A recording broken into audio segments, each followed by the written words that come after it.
to the Review a Podcast. Yes, we're finally here. We're on YouTube. Woo woo. You know, it's been a long time coming. A lot of trial and error, a lot of practicing, and you know, a few mishaps here and there. Like I recorded this video, I don't know how many times. But welcome to my show, the Review a Podcast.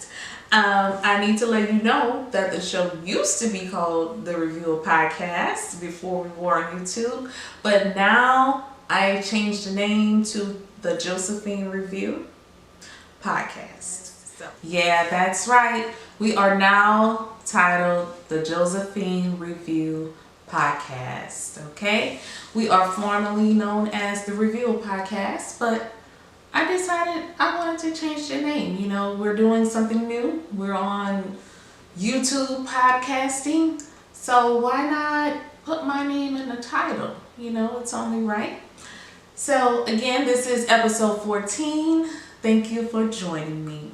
I am your host, Josephine, and you get to see my lovely face while I'm giving the latest rundown, okay? Today, we're going to get into some reality TV. Usually I mix political information with entertainment information, but today I figured why not stick with reality TV, give that a little bit more coverage since there's so much going on in reality TV right now. So I figured I needed to focus more on that for once, and that's what we're gonna do today. And I just also want to talk about some of my favorite people on TV who make me laugh.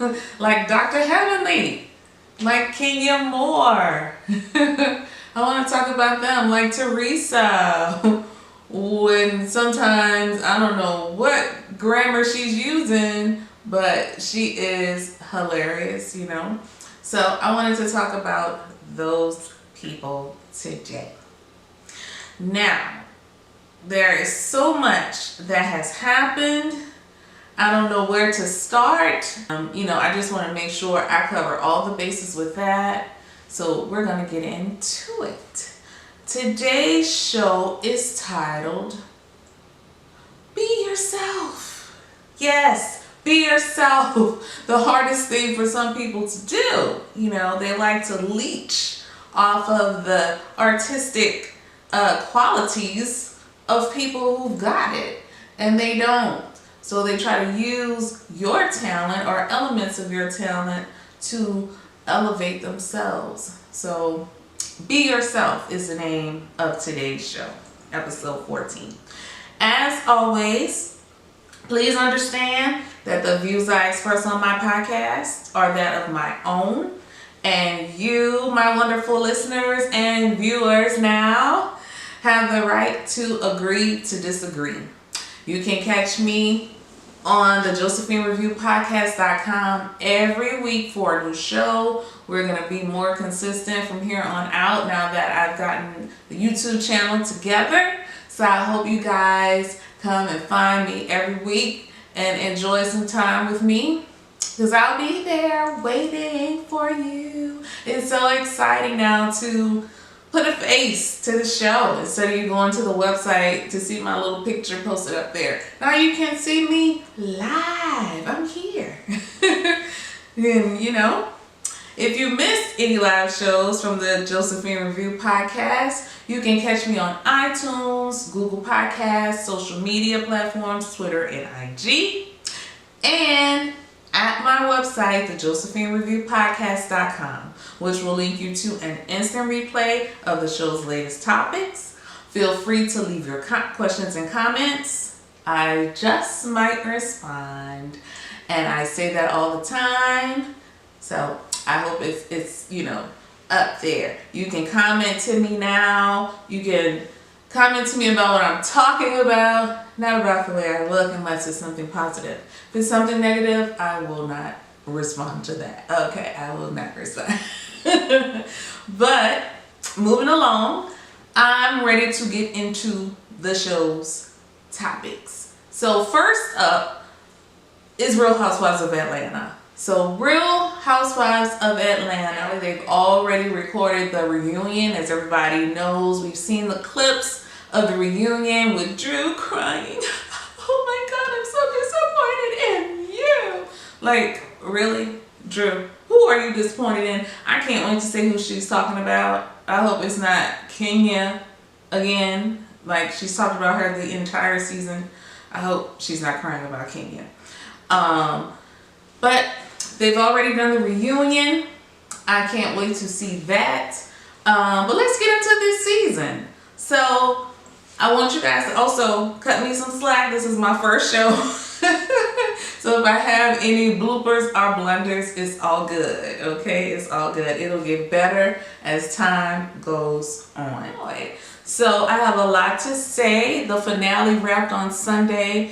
And just to be clear, I actually recorded an episode of my show reviewing the second half of the season 4 Real Housewives of Atlanta, but there was a little glitch with my newness to the game, you know, so I'm re-recording it, and the finale episode came on before I even got finished re-editing that video. So I decided to just scrap it and redo a new video so that I can condense some of that information, because it was just too much to edit. Okay, it was way too much that was wrong with that video. So we're gonna get it a little better today.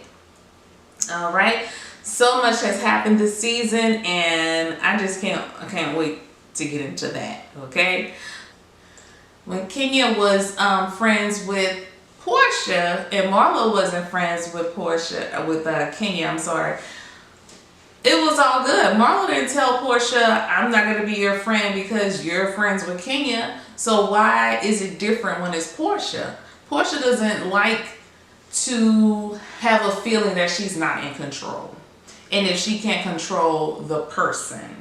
And it's funny that she wants to control Marlo, a whole grown woman, you know. Yeah, she controls her friend Shamia a bit. There's a little puppetry going on with her friend Shamia. But Marlo is definitely not Shamia, okay? And I feel like Marlo is such a floating type of character on the franchise that she can really be friends with anybody. I mean, she's not a housewife, so who cares who she's friends with? But let's be real about it.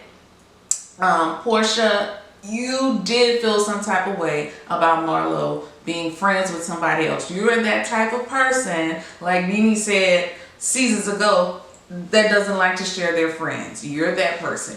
Nene was that person too, and you're just like your big sister Nene on that one right there, okay?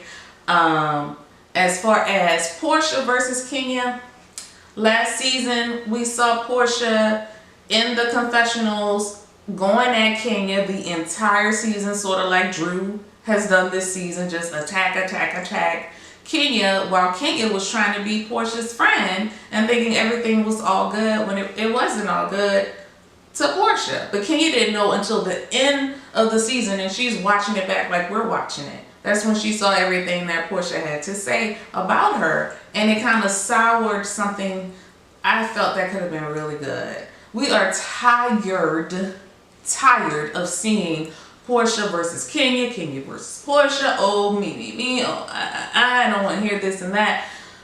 We don't want to hear this and that. I want Portia to have a new person to go after. Let Kenya be nice. Just let her be nice. She always has to be the villain. I'm tired of Kenya being the villain, you know. And for the most part, I'm going to say 98% of the time, I'm on Kenya's side. And no, I'm not biased, but, you know, I like to call things like I see it. And, you know, she doesn't lie, and she has a keen eye. She can root out a person from the first time she meets them, and she hasn't been wrong yet. So I'm gonna kind of err more to Kenya's side with certain things. Now, has Kenya ever been wrong with things that she does? Yes. Should she not have been crying about the Bolo thing? Maybe. She shouldn't have, you know. Portia's grown. She can do whatever she wants. But if it were the other way around, we know Portia would not have let that rest at all. She would have been in Kenya's behind the whole season. So Kenya was just giving her what she gets, you know. But I really wish they would end the beef. I don't know if it'll end with this season, because we saw them make up briefly last season with their 2 kids, you know, when their daughters were born. And then while Kenya was trying to be Portia's friend, Portia's shading Kenya in the confessionals. Kenya had no idea until the end of the season that Portia was really stabbing her in the back. She wasn't really trying to befriend her at all, you know. So it is what it is with them. But on the finale episode, we finally met who Drew Sidora's son refers to as his old daddy. Now, previous episodes, we heard Drew call her ex her son's old daddy. And I tell you, the first time I heard that, I thought it was the most disrespectful thing ever for her to teach her son to refer to his father that way. I understand his father wasn't present for the majority of his life. We do know that he was in prison, because Drew shared some of that. He was in prison. So, but I don't understand how that stopped Drew from letting her son know who his father was. Now, her son is entitled to his feelings. He's a kid. And I'm sure he had his own emotions about that. But I do not for one second believe that that little baby decided to call his dad old daddy. And if he did, Drew as the parent should have corrected him, so that he at least has a little modicum of respect for his dad, his elder, you know. I really don't like the old daddy thing.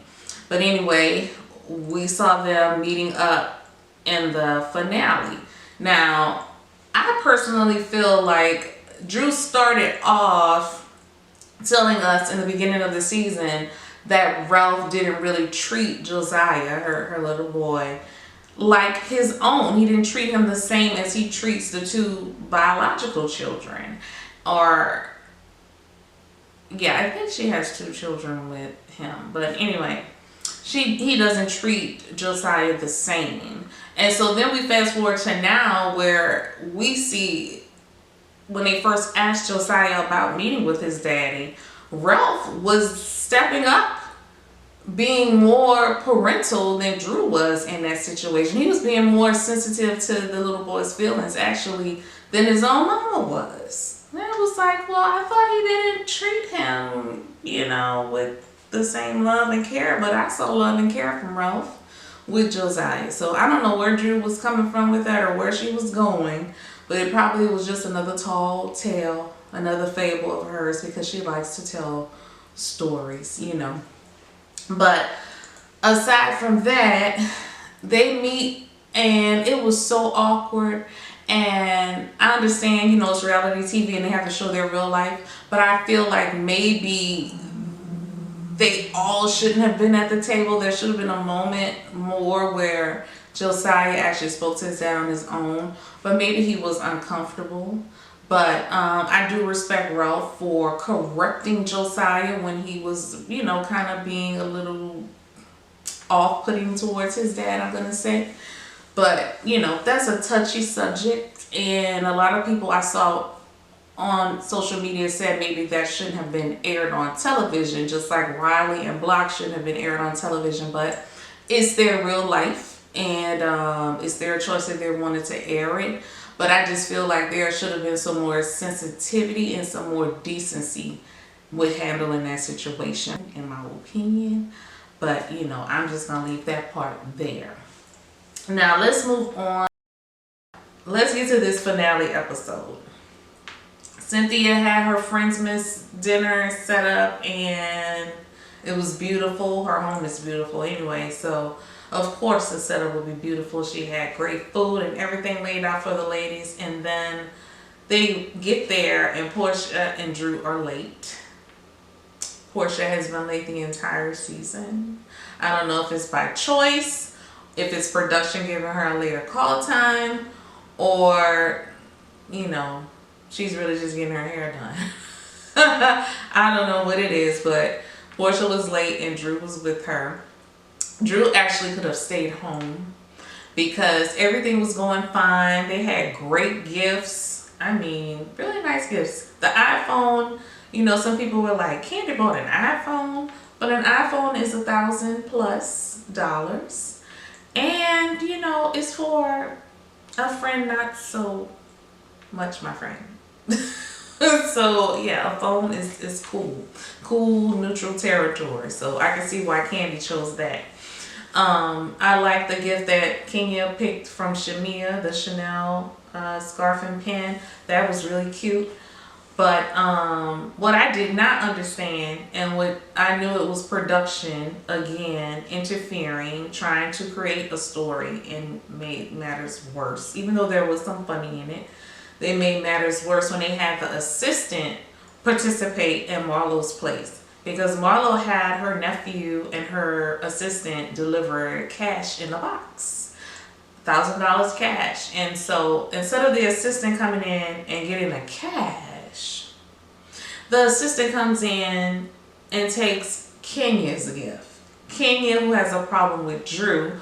Drew, who has the last gift sitting there with that little ridiculous tower that they usually put popcorn and stuff in. The tower of boxes. So, of course, Kenya had to take the last gift once the assistant chose to take her gift, because he had the number 8 for Marlo, Marlo's pick. And Kenya opens it, and it's gag gifts. It's a raggedy, chewed up, you know, wig. I don't know if it really was a wig. Was it a wig? Or was it some animal fur? I don't know. I guess it was a wig. She said it was a wig, but it was not $1,000 wig, that's for sure. And it was some kind of cat toy it was stuffed inside of. And then she had a cassette tape and a recorder, a boom box with a tape deck or whatever the thing was. It's like, where did she find this? Did she go to the pawn shop to find this? That was crazy.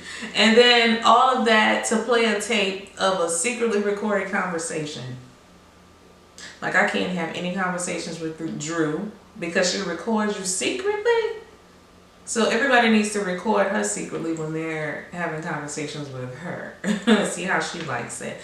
But the tape plays and it's all about nothing. He's just saying he likes LaToya. Sounds like he's saying he likes LaToya as a friend. The Drew and LaToya back and forth the whole season, really, it was LaToya going at Drew.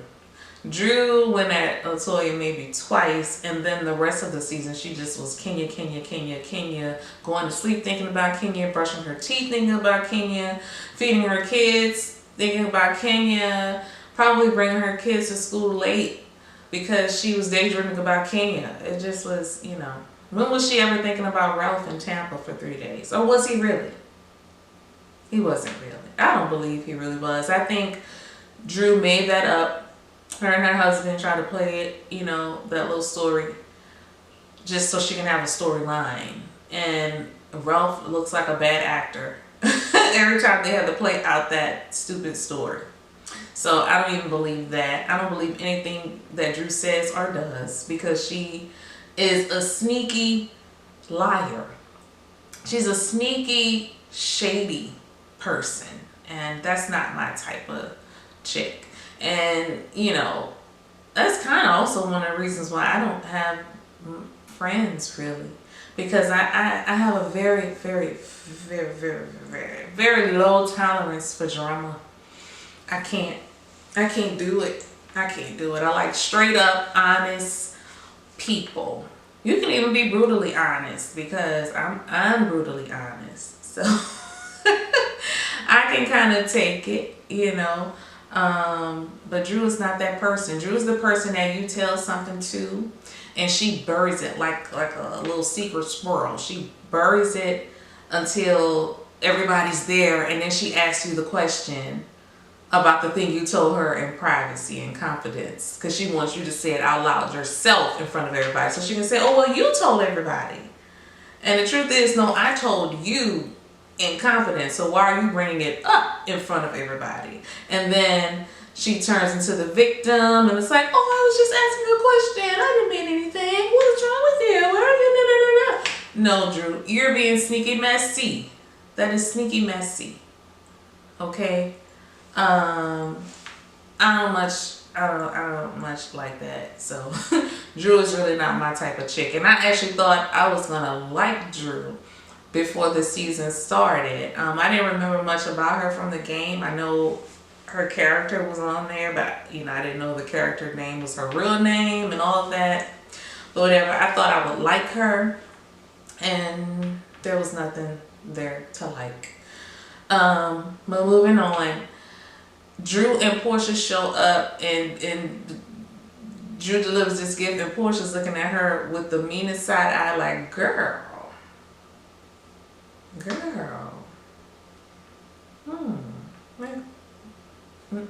Drew, that's not cool. And Drew didn't have a real gift in place of the gag gift that production set up to come to Kenya with the bull-ish, But there they were, and then Kenya takes Latoya arrives really late. But I think Kenya told her to come, or called her or something, and told her what was going on. So Latoya pops up to clear her name, as rightfully so. And Kenya takes Latoya's gift, the Gucci purse, and then gives Latoya Drew's gift, the wine. And then they leave. They go throw it in Kenya's car. And then these Christmas carolers come out of nowhere. Production. They come out of nowhere, and Drew is like, I don't know if she's trying to fight the Christmas carolers or if she's trying to go back and fight Drew. And then Kenya is dragging her into the car like she's a little kid. It's hilarious. That was the most hilarious scene of the whole show. Honestly, I could watch that again. It was a mess because they tore up Cynthia's beautiful home, which was just classless. They were declassing the show at that moment, in the words of Nene. But I tell you, Drew made me miss Nene. She really, really, really did. I never really wanted Nene to leave either, but I understand why she left.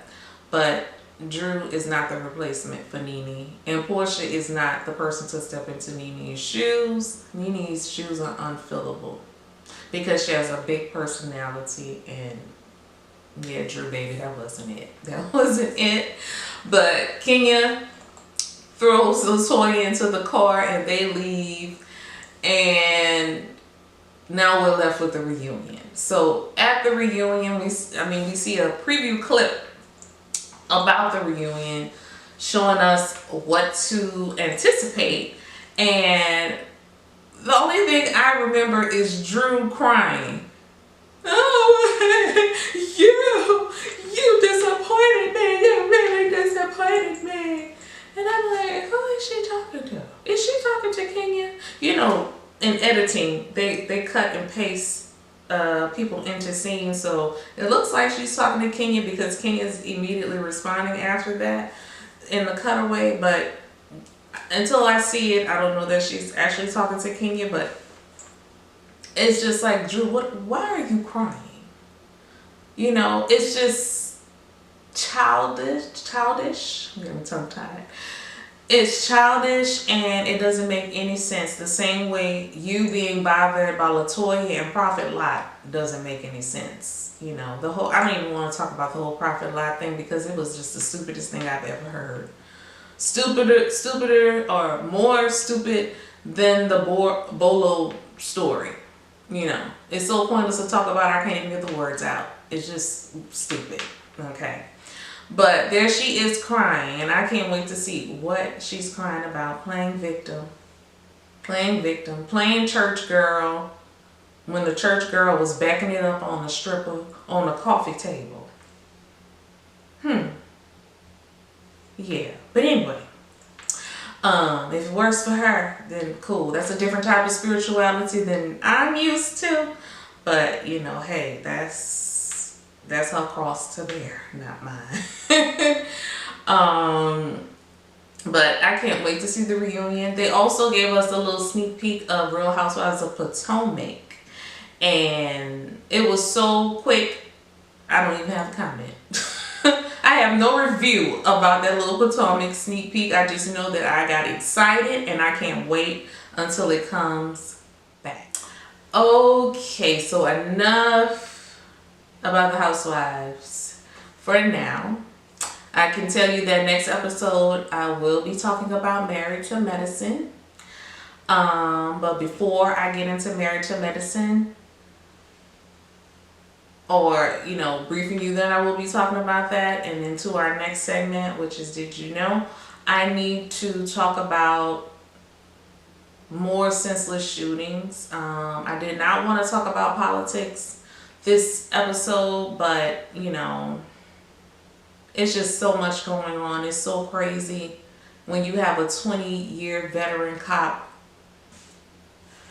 accidentally shooting a young person, a black person. It's really sad when you have a 19-year veteran pull up to a scene and attacking the person who called them to the point where he murdered her and then continued to shoot her. After one shot, she was gone. And he continued to shoot her 3 more times. A 16-year-old baby. I feel those 2 incidents were targeted. I don't think it was an accident. I won't accept accident. And, the fact that you've been working as officers for so long and you can't de-escalate a situation with a taser. You don't know the right words to remove the person from whatever state of mind they're in at that moment. I just, I'm not going to get too deep into that, but I just wanted to address that. And I want to say it has to stop, but I don't think it ever will. I don't think it ever will. It has been going on since the beginning of time. And it's like they want to remind us that our lives are nothing, and that they can just pull up on the scene and get rid of us whenever they feel the need to. So now we have a mother with a broken heart who's lost her baby, Ma'Khia Bryant. We have a mother who lost her son. And I'm looking right now to find the name of the son because I don't want to say his last name wrong. It seems like it's the thing to do for cops. And honestly, like I said on my Instagram, I don't believe that officers are murderers. All officers are not bad. I believe there are murderers who become officers. And they hide behind the cloak of the badge to do their dirty work. And I don't know when it's going to stop. I have to say rest in heaven to Dante Wright. Rest in heaven to Ma'Khia Bryant. Congratulations to the George Floyd family. It's not really a congratulations because they can't get him back. But, I just want to say congratulations to finally the verdict that is deserved being served to the person who did it. So Chauvin will be in prison where he belongs for 40 or more years. And that's the way it should be. And I don't know what's going to happen with these next 2 situations because they're trying to make excuses already for why it occurred. But this is a world that we live in, and it's sad. So let's move on to our Did You Know highlight of the day. I do this every episode of my podcast. If you go back and listen, I started doing Did You Know, and I do my motivation and inspiration of the day because I like to leave people on a high note and leave you with some inspiration to get your day going, get your week going, and get your mind off of the negativity, you know? Coralie Franklin Cook. Coralie Franklin is well known for her speech, Votes for Mothers. She left an indelible print on history, and I wanted to make sure I speak about her. She was born in 1861 and passed in 1942. She was a professor, a public speaker, and a school board member. She was born into slavery and became the first descendant to graduate from college. So just the fact that she was able to do that was amazing. The fact that she was able to read and write and, you know, maintain through college is a feat in and of itself, coming from a family in slavery, which shows that intelligence lies in your DNA. And if you really want to do something, you can do it. You put your mind to anything you want to do, you can do it. Coralie served for 12 years as a member of the District of Columbia Board of Education, and she was a founder of the National Association of Colored Women. She was a committed suffragist, which is, you know, ironic because the women's suffrage movement was mostly about white women and white women fighting for rights, the right to vote, the right to work, the right to be independent of their husbands. And they really, a lot of them didn't really have any love for the black mothers, the black women who needed to vote and work and be independent also. They were like, you know, the fight is about us first and then we'll get to you, kind of thing. So to know that Coralie Cook was a part of the suffragist movement is amazing, you know, to hear about. I'm going to speak a little bit about her Votes for Mothers speech because it's very poignant in the time that we're in right now, and the time that we've been in for years, actually. Not much has changed since her time. You know, we get to look a little prettier and do a few more things, but we're still experiencing microaggressions and systemic racism. So, from Coralie Cook's speech, Votes for Mothers. I wonder if anybody in all this great world ever thought to consider man's rights as an individual by his status as a father. Yet you ask me to say something about votes for mothers, as if mothers were a separate and peculiar people. After all, I think you are not so far wrong. Mothers are different, or ought to be different, from other folk. The woman who smilingly goes out willing to meet the death angel, that a child may be born, comes back from that journey not only the mother of her own adored babe, but a near mother to all other children. Now that's deep, because black women back then had to rear the children of their slave owners. They had to rear the children of the homes they worked in as housekeepers and cooks. You know, only for those white children to grow up and be more than and over that black woman and her black children in society and the economy. But nevertheless, she goes on to say, as she serves that little one, there grows within her a passion to serve humanity, not race, not class, not sex, but God's creatures as he has sent them to earth. Sadly, as we see in our world, especially with the attacks now overwhelmingly happening to our children, a lot of people don't believe in humanity, and they are not behaving as God's creatures, and they're not treating us as people of God. And so I wanted to read that because it's important, and it still speaks to the time we live in with the senseless murders. I'm just really so sad about the 2 senseless murders that have happened by the hands of police officers. All of them are sad. All of it is things that shouldn't have happened, but here we are left to deal with it and clean up, pick up the pieces, you know, and we have these families left with holes in their hearts, you know.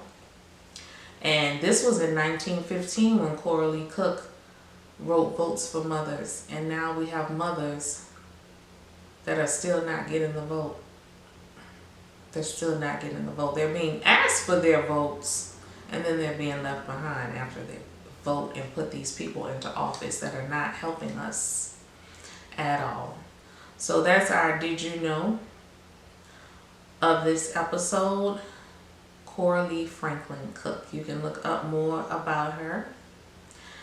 And now we're going to move on to our motivation and inspiration of the day. Motivation and inspiration of the day is be yourself.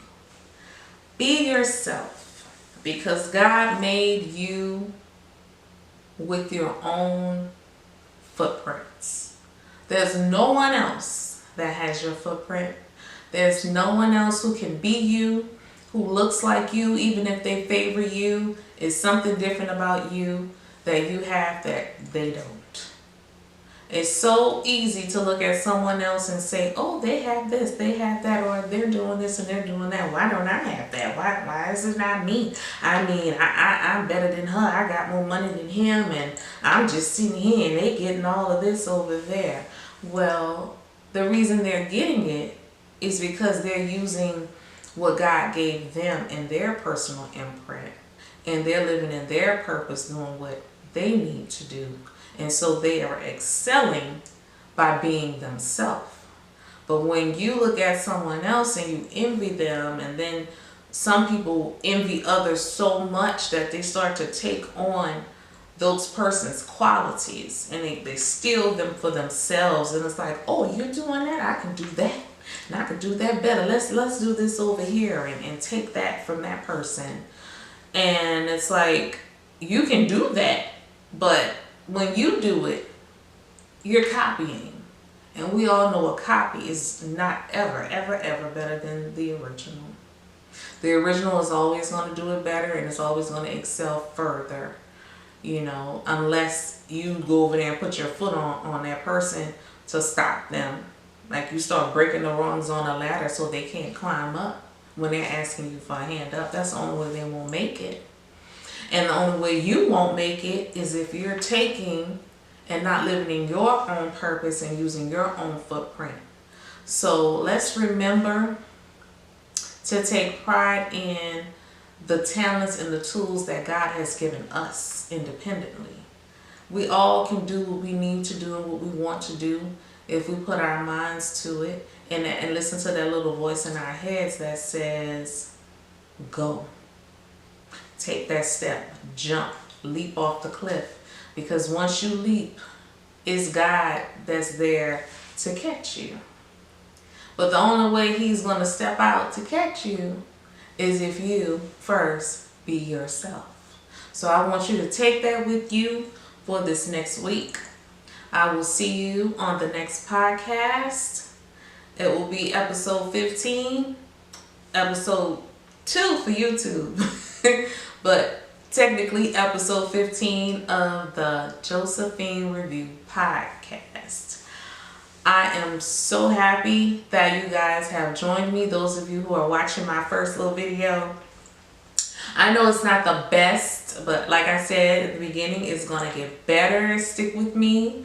I'm going to have more things to talk about, more stuff to cover. I like to talk about politics. I like to motivate. I like reality TV, you know, to let my hair down and get a little laugh.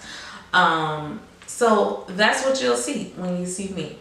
And if you have any show topics or ideas that you want to share, that you want me to cover or talk about, or anything you want me to address, go to the website, the JosephineReviewPodcast.com, or you can go to IG at the Josephine Review and drop me a note.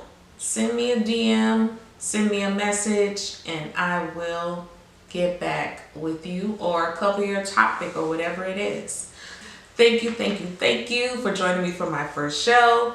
It has been so exciting. I can't wait to see you on the next video. Until then, may God bless you and His way